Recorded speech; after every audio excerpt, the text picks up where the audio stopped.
Здравствуйте! С вами «Кинолетопись Якутии». Всемирный день аудиовизуального наследия отмечается по всей планете 27 октября. На эту тему мы поговорим сегодня с директором Национального центра аудиовизуального наследия Республики имени Ивана Спиридоновича Жираева с Москвитиным Степаном Ивановичем. Приветствуем вас. Здравствуйте, Любовь Аполлоновна. Вот что это за понятие такое аудиовизуальное наследие и почему ему сейчас уделяется такое большое внимание? 43-й год отмечается этот день, который был инициирован ЮНЕСКО в целях привлечения, прежде всего, внимания общественности, власти к этому очень важному участку деятельности. Это, конечно же, прежде всего, бесценное культурное наследие, коллективная память, живая память нашей истории. Сегодня идет процесс формирования, можно сказать так, правильного общества, основанного на уважении истории, культуры нашей страны, на патриотизме. И вот без этой истории, без культуры, без аудиовизуального наследия, конечно, сформировать настоящее и будущее будет правильное, настоящее будущее будет достаточно сложно. Поэтому наша задача сегодня, архиважная задача, сохранить это культурное наследие, пополнять его, обогащать его. Вот, то, что касается нашего учреждения. И, безусловно, сделать его доступным для широких слоев населения. Первый профессиональный киноархив был создан в республике 27 лет назад. И назывался он тогда Государственное национальное хранилище кинодокументов. За это время было проделано, конечно, много работы. И вот на сегодня, что из себя представляет выросшее на почве Госкинохранилища Национальный центр аудиовизуального наследия? Опять же, поражаюсь прозорливости нашего руководства. В 2005 году был принят закон Республики Саха-Якутия об аудиовизуальном наследии. И сегодня мы защищены этим законом. У нас есть определенные нормативно-правовые акты, которые регулируют нашу деятельность и так далее, и так далее. Поэтому я, конечно, очень благодарен прежде всего Михаилу Ефимовичу Николаеву, Александру Николаевичу Жиркову, который создал этот закон, можно сказать. И эта работа целенаправленная, она идет на сегодняшний день. Сегодня наши фонды насчитывают более 40 тысяч единиц хранения. Среди них есть очень уникальные, очень редкие сюжеты, кадры, да, которые необходимо, конечно же, сохранять. В первую очередь наша задача создать нормальные условия, которые бы отвечали минимальным требованиям для хранения аудиовизуальных фондов. Это и площади, это и температурный, влажностный режим и так далее, и так далее.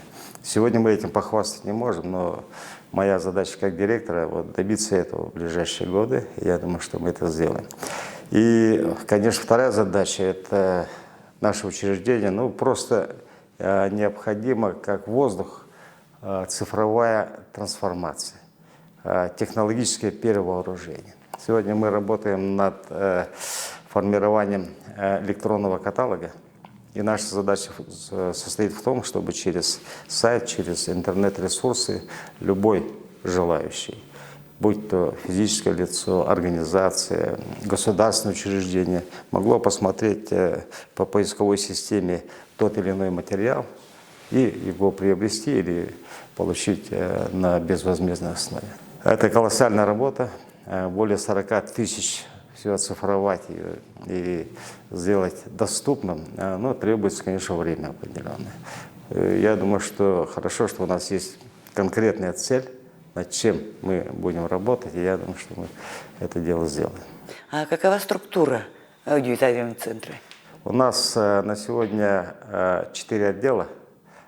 Первый отдел – это отдел экспертизы, куда поступают первичные материалы, и наши эксперты смотрят и оценивают эти материалы с точки зрения ценности, производят ее опись, что за это за материал такой, призывает живых свидетелей, если таковые есть, или экспертов, которые помогают нашим экспертам сделать правильную опись, какие люди, что за мероприятие, когда это проходило, в честь чего и так далее, и так далее. Но до этого, конечно, технический отдел производит оцифровку материалов.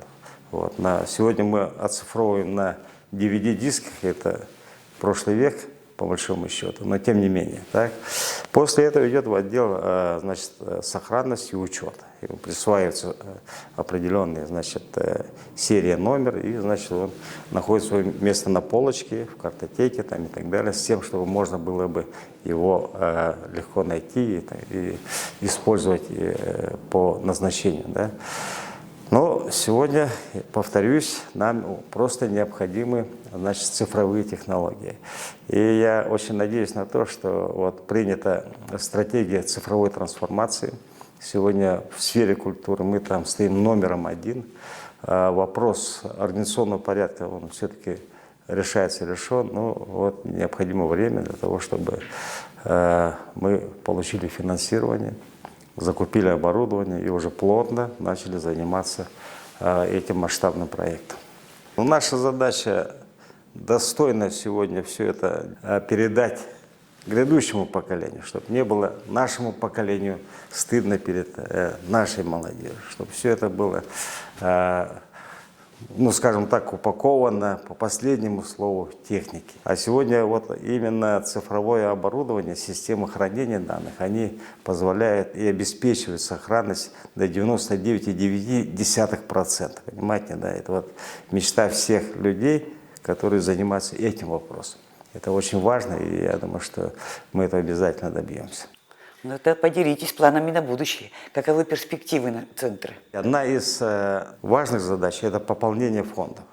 Мы все понимаем, что чем больше у нас интересных, уникальных, значит, материалов в фонде, тем он ценнее. И есть эти материалы и у физических лиц, у людей, где-то в населенных пунктах, муниципальных образованиях. Поэтому сейчас идет работа такая по пополнению уникальных фондов. Есть, конечно же, материалы по Республике Саха-Якутия и в нашем центральном архиве. И поэтому, конечно, на все это нужно иметь финансовые ресурсы для того, чтобы их приобретать. Сегодня никто нам бесплатно ведь не дает эти материалы. И ну, среди уникальных у нас последнее приобретение – это кадры Максима Кирилловича Мосова, которые он посетил на похоронах у Владимира Ильича Ленина, например. Василий Кустуктуров, сын знаменитого кинооператора Кустуктурова, нам предоставил богатейшие фонды. Сегодня идет работа именно по описи, по просмотру этих документов. С НВК Саха мы заключили договор, на их оборудовании мы их оцифровали. Сегодня будем смотреть, и там очень много уникальных материалов. Так. Поэтому наша задача сегодня такая довольно серьезная, для того, чтобы эти поиски и обогащение нашего фонда шло ну, очень планомерно, но в то же время динамично. В год в целом через экспертный отдел проходит порядка 1700 материалов. Но наш отдел состоит из 4 человек. И они сидят, работают, как говорится, не поднимая головы. Это физическая нагрузка очень колоссальная. Ну и, естественно, другие отделы. У нас еще и специфика какая. Значит, если материалы приходят к нам старые на ВХС-кассетах или на пленках, вот старое оборудование, которое позволяет демонстрировать эти материалы, уже не имеет запасных частей и так далее, и так далее. Поэтому я бы хотел обратиться к зрителям, кто знает, где есть эти, значит, киноустановки или старые кинопроекторы, вот, аналоговые я имею в виду, видеомагнитофоны, которые у нас работают, ну, не побоюсь сказать, там в круглосуточном режиме, они изнашиваются, головки, не находишь этих запасных частей. Вот это проблема, это тоже есть. Поэтому Проблем много, но мы их решаем. Ну да, учитывая то, что оборудование морально стареет просто стремительно, конечно. И прежде всего это киноискусство – это технотронный вид искусства, единственный технотронный. Он связан напрямую с использованием современнейшей техники. Будем надеяться, что в этом плане тоже будет у нас все хорошо. Вот материалы, которые у нас хранятся, ну, нам всем, наверное, просто обидно в том, что мы не можем обеспечивать массовый доступ для того, чтобы люди смотрели и обогащались. Вот как сказал один из великих, если книга лежит на полке и не входит в память человеческую, она бесполезна. Нам, еще раз повторюсь, надо обеспечить равноправный, широкий доступ к обществу, к людям. Но я понимаю, что вот сидеть на таком богатстве, более 40 тысяч кинохроникальных документов, и не заниматься самим кинопроизводством, это было бы просто грех. В начале, когда создавалось это учреждение, в принципе, люди пришли все профессионалы с киноотрасли, с НВК, САХА, тогда с Гостелерадио, с других, значит, структур. Поэтому здесь такой очень сплоченный и высокопрофессиональный коллектив. Произведено более 60 документальных фильмов.